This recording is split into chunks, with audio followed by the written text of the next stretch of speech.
بسم اللہ الرحمن الرحیم عن انس قال قال رسول اللہ صلی اللہ علیہ وسلم لا يؤمن احدكم حتى اكون احب الیہ من والدہ وولدہ والناس اجمعین۔ حضرت انس رضی اللہ عنہ سے روایت اور فرماتے ہیں کہ رسول اللہ صلی اللہ علیہ وسلم نے فرمایا لا يؤمن احدكم، تم میں سے کوئی مومن نہیں ہو سکتا، حتیٰ اکونا، یہاں تک کہ میں ہو جاؤں، احب الیہ، اس سے زیادہ محبوب، من والدہ، اس کے والد سے، ولدہ، اور اس کی اولاد سے، والناس اجمعین، اور تمام لوگوں سے۔ یہ صحیح بخاری صحیح مسلم کی حدیث ہے۔ نبی پاک صلی اللہ علیہ وسلم یہ فرما رہے ہیں کہ کوئی شخص اس وقت تک کامل مومن نہیں ہو سکتا جب تک کہ اسے اللہ کے نبی صلی اللہ علیہ وسلم سے زیادہ محبت نہ ہو جائے، حتیٰ کہ اپنے والد سے، اپنی اولاد سے اور تمام لوگوں سے زیادہ حضور سے محبت ہوگی، پھر اس کا ایمان کامل ہوگا۔ محبت کہتے ہیں دل کے میلان کو۔ دل کا میلان جو ہے نا وہ کبھی کم ہوتا ہے، کبھی زیادہ ہوتا ہے، اس کی وجوہات مختلف ہوتی ہیں۔ محبت کی اسی وجہ سے 5 اقسام ہیں۔ نمبر 1 محبت طبعی، طبیعت کسی کی طرف مائل ہو، وہ انسان کی مائل ہوتی ہے بیوی کی طرف، ماں باپ کی طرف، اولاد کی طرف، رشتہ داروں کی طرف، دوستوں کی طرف۔ ایک محبت طبعی ہے، طبعی۔ دوسری ہوتی ہے محبت احسانی، کوئی آدمی ہم پہ احسان کرتا ہے، خیر خواہی ہمدردی کرتا ہے، تو اس سے بھی محبت ہو جاتی ہے۔ کہا جاتا ہے اس لیے الانسان عبد الاحسان، کہ شریف آدمی جو ہوتا ہے وہ احسان کا غلام ہوتا ہے، جو اس پہ احسان کرتا ہے اس کا غلام بن جاتا ہے۔ تیسری ہوتی ہے محبت جمالی، کہ آدمی کسی خوبصورت چیز کو، خوبصورت انسان کو دیکھتا ہے، دل اس کی طرف مائل ہو جاتا ہے، یہ محبت جمالی ہے۔ اور چوتھی قسم ہے محبت کمالی۔ محبت کمالی کا مطلب یہ ہے کہ آدمی کسی کے اندر کوئی کمال دیکھتا ہے، اس سے محبت ہو جاتی ہے۔ جیسے ہم دیکھیں گے فلاں آدمی بہت بڑا صاحب علم ہے، متقی ہے، پرہیزگار ہے، کسی کام کا بہت بڑا ماہر ہے، کمال ہے اس کے اندر، اس سے محبت ہو جاتی ہے۔ 5ویں قسم ہے محبت عقلی، کہ انسان عقل سے سوچتا ہے کہ فلاں شخص، فلاں کام ہے تو میرے لیے ناگوار، لیکن فائدہ مند ہے وہ، تو آدمی اس کام سے، اس شخص سے محبت کرتا ہے۔ مثلا ڈاکٹر انسان کا آپریشن کرتا ہے، آپریشن میں تکلیف ہوتی ہے، لیکن پھر انسان ڈاکٹر کو خود فیس بھی دیتا ہے، آپریشن کامیاب ہو جائے اسے محبت بھی کرتا ہے۔ ڈاکٹر صاحب کا بڑا احسان ہے کہ انہوں نے میرا آپریشن کر دیا اور فلاں عضو میرا ٹھیک ہو گیا، گردے سے پتھری نکال دی، پتا ٹھیک ہو گیا ہے، دل کا آپریشن کیا۔ اب حالانکہ کام تو بڑا ناگوار ہوتا ہے، وہ تکلیف ہوتی ہے، آپریشن ہوتا ہے، خرچہ ہوتا ہے، لیکن عقل کہتی ہے کہ ڈاکٹر نے احسان کیا، اگر یہ فلاں بیماری کا آپریشن نہ کرتے، بیماری بڑھ جاتی، پریشانی بڑھ جاتی۔ تو نبی کریم صلی اللہ علیہ وسلم سے جو محبت ہماری ہے، جس کا حدیث سے مطالبہ ہے، تو وہ کون سی محبت ہے؟ تو اس کے بارے میں صحیح بات یہ ہے کہ حضور صلی اللہ علیہ وسلم جو فرما رہے ہیں کہ میری محبت سب سے زیادہ ہونی چاہیے، اس سے مراد عقلی محبت ہے، کہ انسان سوچتا ہے کہ اللہ کے نبی نہ ہوتے اور دین اسلام دنیا میں نہ لے کے آتے تو ہمیں ہدایت کیسے ملتی، نماز کیسے پڑھتے، روزہ کیسے رکھتے، حج کیسے کرتے، اچھے اخلاق کی پہچان کیسے ہوتی، اللہ کی پہچان ہمیں کیسے ہوتی، بندوں کے حقوق پتہ کیسے چلتا ہے، حرام حلال میں، جائز ناجائز میں صحیح غلط تمیز کیسی ہوتی، آپ کے بغیر نہ ہوتی نا، آپ کے ذریعے ہمیں تمیز ہوئی ہے، تو اس لیے آپ سے عقلی محبت ہونی چاہیے۔ میں نے پہلے بتایا تھا کہ آپ سے محبت کب پیدا ہوگی؟ جب آدمی آپ کی زندگی پڑھے گا، آپ کے معجزات کو پڑھے گا، آپ کی تعلیمات کو پڑھے گا، ان پر عمل کرے گا، اچھے نتائج دیکھے، پھر آپ سے محبت وہ پیدا ہوگی۔ لیکن محبت بڑھ کے نا آہستہ آہستہ عقلی محبت جو ہے وہ احسانی بھی بن جائے گی، پھر جمالی بن جائے گی، کمالی بنے گی، طبی بھی بن جائے گی۔ یہ تو چھوٹا مطالبہ ہم سے ہے، لیکن ہم نے بڑھا کے اس کو تمام محبتوں کے ذریعے آپ سے محبت کرنی ہے، ٹھیک ہے؟ جب یہ محبت ہم سے کیوں مطالبہ کیا گیا؟ یہ مطالبہ اس لیے کیا گیا ہے تاکہ ایک مسلمان کے دل میں جب حضور کی محبت آئے گی، پھر اس کے لیے دین کے تقاضوں پر چلنا آسان ہوگا، دین کے احکام کو پورا کرنا اس کے لیے آسان ہوگا۔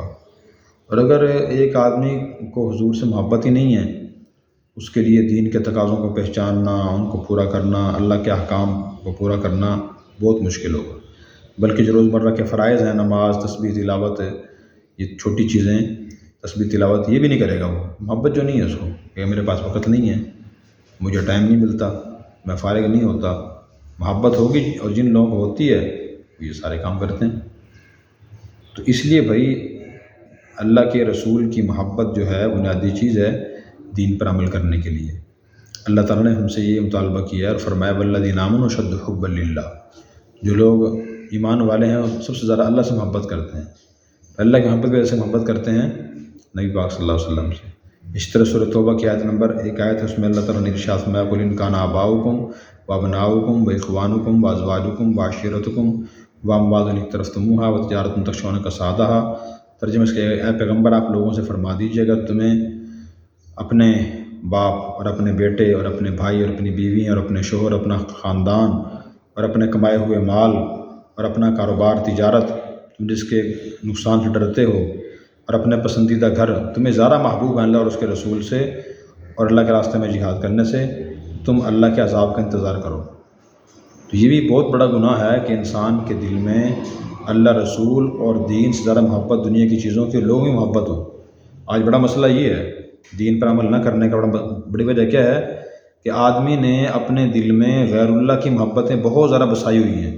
بیوی سے بہت زیادہ محبت ہے، اولاد سے بے تحاشا محبت ہے، پیسے کاروبار سے بہت زیادہ محبت ہے، گھر سے بہت زیادہ محبت ہے۔ محبت اللہ اور رسول سے اور دین سے نہیں ہے، اس لیے انسان دین میں عمل نہیں کرتا، دین کو سیکھتا نہیں ہے، سمجھتا نہیں ہے، عمل نہیں کرتا، اس سے فائدہ نہیں اٹھاتا۔ تو اس لیے محبت پیدا کرنی چاہیے۔ اور میں نے عرض کر دیا اس کا طریقہ یہ کہ آدمی اللہ رسول کی تعلیمات کو، اللہ کے احسانات کو، نبی کے احسانات کو، آپ کے معجزات کمالات کو پڑھے سنیں، اس سے محبت پیدا ہو جاتی ہے۔ صحابہ کرام کو یہ محبت تھی حضور سے، اس وجہ سے وہ بہت بڑے دیندار تھے، دین کو انہوں نے سمجھا بھی ہے، عمل بھی کیا، پھیلایا بھی اور عمل کر کے فائدہ بھی اٹھایا۔ اگلی حدیث عن عبداللہ بن عمر سے روایت ہے، فرماتا ہے قال رسول اللہ صلی اللہ علیہ وسلم، رسول اللہ صلی اللہ علیہ وسلم نے فرمایا لا یؤمن احدکم، تم میں سے کوئی مومن نہیں ہو سکتا حتی یکون ہواہ، یہاں تک کہ ہو جائے اس کی خواہش تبعا تابع لما جئت بھی، اس ہدایت کے جو میں لے کر آیا ہوں۔ حضور نے فرمایا کہ تم میں سے کوئی شخص مومن، کامل مومن نہیں ہو سکتا جب تک کہ اس کی خواہش میرے لائے ہوئے تعلیمات کے تابع نہ ہو جائے۔ تو اپنی انسانی خواہشات ہیں نا، جو خلاف شرع خواہشات ہیں، بھی گمراہ کرتی ہیں، تو اپنی خواہشات کو دین کے تابع کرنا چاہیے۔ خیال یہ نہ ہو، نظریہ یہ نہ ہو کہ جو دل چاہے گا وہ کروں گا، بلکہ یہ خیال ہو جو دین کہے گا وہ کروں گا، جس کی دین اجازت دے گا وہ کروں گا، میں نے خواہش پہ نہیں چلنا۔ تو ایک بڑا مسئلہ گمراہی کا یہ بھی ہے کہ انسان اپنی خواہش پہ چلتا ہے۔ اللہ تعالیٰ نے اس کی مذمت بیان فرمائی ہے، فرمایا ارأیت من اتخذ الہہ ہوا، کیا تم نے اس شخص کو دیکھا ہے جس نے اپنی خواہش کو اپنا خدا بنایا ہوا ہے، اپنی خواہش کو اپنا خدا بنایا ہوا ہے۔ اور ایک اور جگہ فرمایا ومن اضل ممن اتبع ہواہ بغیر ہدی من اللہ ان اللہ لا یہدی القوم الظالمین، اس سے بڑا ظالم کون ہوگا جو اپنی خواہش کی پیروی کرے بغیر ہدایت کے جو اللہ کی طرف سے آئی ہو۔ اللہ ایسے ظالم لوگوں کو ہدایت نہیں دیتے۔ تو ہم نے بھائی دین کی پیروی کرنی ہے، خواہش کی پیروی نہیں کرنی۔ کہنے کو معمولی سی بات ہے لیکن ہے بنیادی بات۔ کس کی پیروی کرنی ہے؟ دین کی، اللہ کی، اللہ کے رسول کی تعلیمات کی پیروی کرنی ہے، یہ طے کرنا چاہیے۔ اور سب کو، اپنے ماتحتوں کو، دوست احباب کو یہ بتانا چاہیے کہ بھی ہم نے اپنے من ماننے کے بجائے اور دل کی ماننے کے بجائے دین کی بات ماننی ہے، یہی صحیح راستہ ہے۔ میں نے بھی بتایا تھا آپ کو کہ معاشرے میں ہر طرح کے لوگ ہیں، بد اخلاق بھی ہیں، با اخلاق بھی ہیں، مہذب بھی ہیں، غیر مہذب بھی ہیں، اچھا جی، اور دیانتدار بھی ہیں، بد دیانت بھی ہیں۔ تو کس کس کی معاشرے میں پیروی کریں گے آپ؟ لوگوں کی پیروی نہیں کرنی، دین کی پیروی کرنی۔ جب بھی کام کرنا ہو تو یہ دیکھیں کہ کیا دین نے اس کام کو جائز قرار دیا ہے، اگر جائز قرار دیا ہے تو کس حد تک مجھے کرنے کی اجازت ہے، کب مجھے کرنے کی اجازت ہے، یہ کسی اچھے عالم سے پوچھ کے پھر آدمی عمل کرے۔ اگلی حدیث عن انس عن النبی صلی اللہ علیہ وسلم قال لا یؤمن احدکم حتی یحب لاخیہ ما یحب لنفسہ۔ حضرت انس سے روایت ہے، حضور صلی اللہ علیہ وسلم سے روایت کرتے ہیں، فرمایا کہ حضور نے فرمایا لا یؤمن احدکم، تم میں سے کامل مومن نہیں ہو سکتا یہاں تک کہ پسند کرے اپنے بھائی کے لیے جو پسند کرتا ہے اپنی ذات کے لیے۔ یہ بہت اہم حدیث ہے اور یہ مساوات کا درس دیتی ہے کہ انسان کو خود غرض نہیں ہونا چاہیے۔ انسان جو رویہ، جو طرز عمل اپنے لیے پسند کرتا ہے وہی ان بھائی کے لیے پسند کرے۔ جب اس کا یہ کیفیت یہ ہوگی تو پھر وہ صحیح معنی میں کامل مومن بنے گا۔ اگر وہ خود غرض ہے، اپنے لیے اچھائی پسند کرتا ہے اور دوسرے کے لیے برائی پسند کرتا ہے، پھر وہ خود غرض ہے، کامل مومن نہیں ہے۔ ہمارے ہاں مسائل پیدا اسی وجہ سے ہوتے ہیں کہ انسان اپنے لیے پسند کرتا ہے کہ مجھ سے انصاف ہونا چاہیے، میرے حقوق ملنے چاہیے، لوگ میری عزت کریں، غلطی ہو جائے تو لوگ میرا عیب چھپائیں، میری غیبت نہ کریں، برائی بیان نہ کریں، مجھ سے غلطی ہو جائے درگزر کریں، معاف کریں۔ اگر میں نے کسی کا قرض دینا ہے تو لوگ مجھ سے نرمی کریں، کسی نے مجھ سے حق لینا ہے تو وہ نرمی اختیار کرے، لوگ اچھا گمان کریں میرے بارے میں۔ اپنے بارے میں انسان کے خیالات یہ ہوتے ہیں، لیکن دوسروں کے بارے میں انسان نے پیمانہ اور رکھا ہوتا ہے، دوسروں سے انصاف نہیں کرتا، ان کا حق ادا نہیں کرتا، ظلم زیادتی کرتا ہے، بے جا سختی سے پیش آتا ہے، یا حق تلفی کرتا ہے ان کی اچھائی پہ حوصلہ افزائی نہیں کرتا، برائی ہاتھ آ جائے سن لے پتہ چل جائے پورے شہر میں پھیلانے کی کوشش کرتا ہے، مذاق اڑاتا ہے۔ تو یہ دوہرے پیمانے جو ہیں یہ غلط ہیں۔ نبی پاک یہی فرما رہے ہیں کہ انسان ہر معاملے میں اور ہر سلوک کے وقت، ہر رویے کے وقت دوسرے کی جگہ خود کو رکھ کے دیکھے، اگر میں یہاں ہوتا تو میں اپنے لیے کیا پسند کرتا۔ مثلاً کسی نے ہمارا قرض دینا ہے اور وہ نہیں دے رہا اور اس کے پاس پیسے بھی نہیں ہیں، تو اب دل میں کبھی خیال آتا ہے ایسے خلاف میں کیس کر دوں، میں اسے جا کے لڑائی کروں، میں اسے بدنام کروں، شرمندہ کروں، دل میں خیال آتا ہے نا یہ پیسے کیوں نہیں دے رہا، وہ اس کا مسئلہ ہے کہ اس کے پاس پیسے نہیں ہیں، وہ دینے تھے اس نے کیوں نہیں دے رہا۔ اگر آدمی ایسے موقع پہ خود کو رکھے وہاں، اگر یہ صورتحال مجھ سے پیش آ جاتی کہ میں نے کسی کا قرض دینا ہوتا، پیسے میرے پاس نہ ہوتے، میں اپنے لیے کیا پسند کرتا؟ یہ پسند کرتا کہ لوگ مجھے ڈھیل دیں، وقت دے دیں کہ چلو آپ کے پاس نہیں ہے تو آپ بعد میں دے دینا، یا کچھ قرض آپ کا معاف کر دیتے ہیں، یہ پسند کرتا نا۔ تو یہی ہم دوسروں کے لیے پسند کریں۔ قرآن بھی یہی کہہ رہا وَإِنْ كَانَ ذُو عُسْرَةٍ فَنَظِرَةٌ إِلَىٰ مَيْسَرَةٍ، اگر کوئی آدمی مقروض تنگ دست ہو تو اسے آسانی ہونے تک مہلت دو۔ اس سے غلطی ہو گئی، اب وہ آدمی معذرت کر رہا ہے کہ جی مجھ سے غلطی ہو گیا، مجھے درگزر کریں۔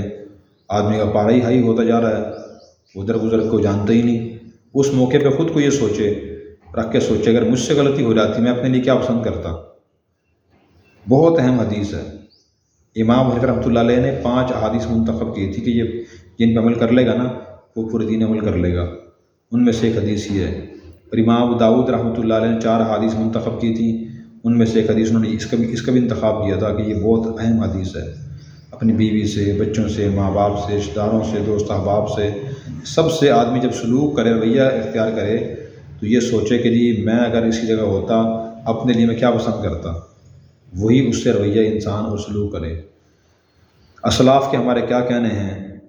امام غزالی رحمۃ اللہ علیہ نے ایک بڑا اہم عجیب واقعہ لکھا ہے۔ فرماتے ہیں کہ اللہ والے نے اپنے دوست سے مشورہ کیا کہ میرے گھر میں چوہے بہت زیادہ ہو گئے ہیں، کیا کروں؟ تو اس نے کہا کہ یہ گھر میں بلی پال لیں آپ، جب گھر میں بلی ہوگی تو وہ چوہوں کو کھا لے گی اور چوہے ختم ہو جائیں گے۔ تو دوست اللہ والے تھے جنہوں نے مشورہ کیا تھا، وہ فرمانے لگے کہ دل میں خیال تو میرے بھی آیا تھا کہ بلی پال لوں، چوہے ختم ہو جائیں گے، لیکن دوبارہ دل میں خیال یہ آیا کہ ایسا نہ ہو کہ بلی آنے کی وجہ سے وہ چوہے پڑوسی گھر چلے جائیں اور جا کے اس کو پریشان کرنا شروع کر دیں۔ پہلے میں پریشان تھا، اب پڑوسی پریشان ہونا شروع ہو جائے۔ تو جو چیز اپنے لیے پسند نہیں کرتا ہم دوسرے کے لیے پسند وہ میں نہیں کرتا، اس لیے انہوں نے بلی نہیں پالی کہ چوہے دودھ پڑوسی گھر نہ چلے جائیں۔ کتنا اہم واقعہ ہے یہ۔ آج بہت سے لوگ اپنے فائدے کے لیے دوسرے کا بہت بڑا نقصان کر دیتے ہیں۔ میرا فائدہ ہے اس کا نقصان ہے، میرا تو فائدہ ہی ہو رہا ہے نا، یہ سوچ کے لوگ دوسرا نقصان کر دیتے ہیں، لاکھوں روپے کا دھوکہ دے دیتے ہیں، جھوٹ بولتے ہیں، بددیانتی کرتے ہیں اور فراڈ کرتے ہیں لوگوں سے۔ اگر یہ حدیث ہم زندگی کا دستور بنا لیں تو بڑی آسانیاں پیدا ہو رہے ہیں ہمارے لیے۔ اللہ تبارک و تعالی ہمیں دین سمجھ کر عمل کرنے کی توفیق عطا فرمائے۔